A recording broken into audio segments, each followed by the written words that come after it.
Hi, so it's taken me a few weeks to come back and do my fourth video, and this time we were going to touch on me visiting the neurologist that I have now.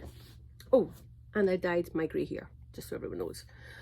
It was quite a scary visit because I had been through a bunch of neurologists that refused me, eventually did see the neurologist that referred me to the neurosciences department of the hospital that I am now attending to see my neurologist. I didn't really know what to expect.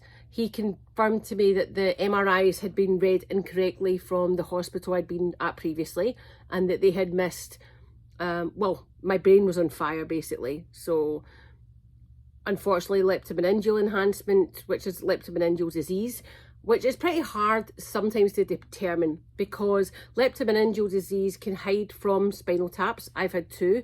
First one was deemed not really worthy because they didn't test my spinal fluid within the 4 hours, and they didn't do some of the cultures that they should have grown, or whatever they do.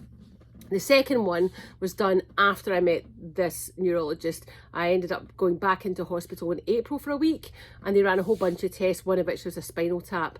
It didn't show anything in the microscopic tests, but I don't know if it showed anything on the cultures they grew on it, because I've not had results back for that. He explained to me that the damage is in my grey matter, which is along the occipital, parietal and temporal lobe, on my left side.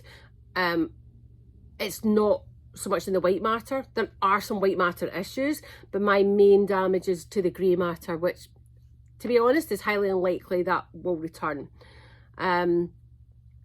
He explained that there's a whole bunch of testing he needs to do. He doesn't believe that it was a brain tumour.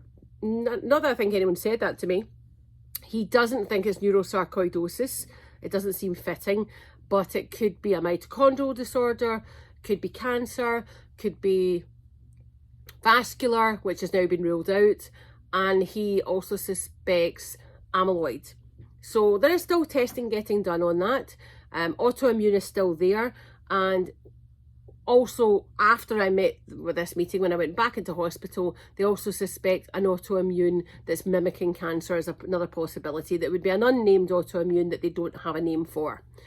Anyhow, during this meeting with the neurologist, he did a whole bunch of memory tests, which was quite upsetting for me because I didn't realise how bad my short-term memory was. And I was there for a good 2.5 hours. He was very clear. It was very overwhelming, so I forgot to ask questions that I probably should have asked. And about a month after I saw him, as I say, I ended up back in hospital again. The seizure activity just, I wasn't very confident. I was quite nervous. Also, if you have a lot of focal seizures, it tends to lead to a generalised seizure.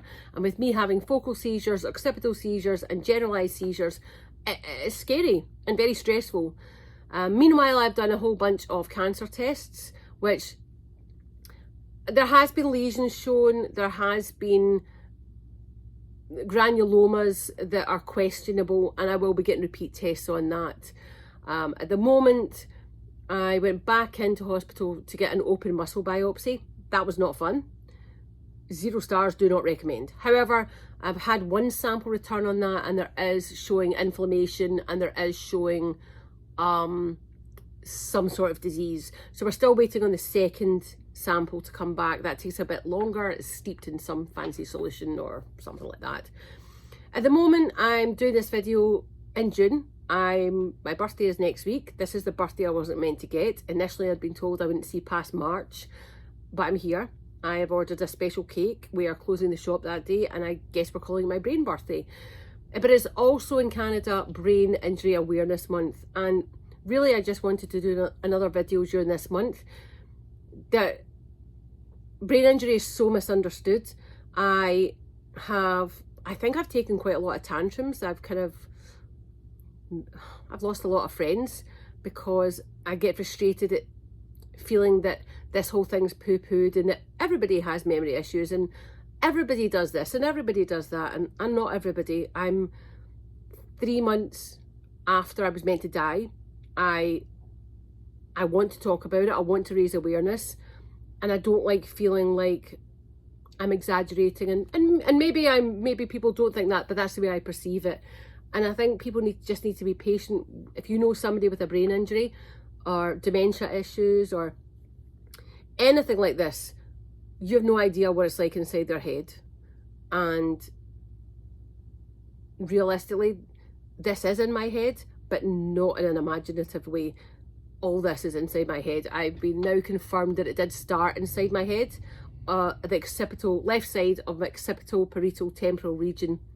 So yeah, it's in my head. Sorry to kind of get a bit lectury at the end, but thanks very much for listening.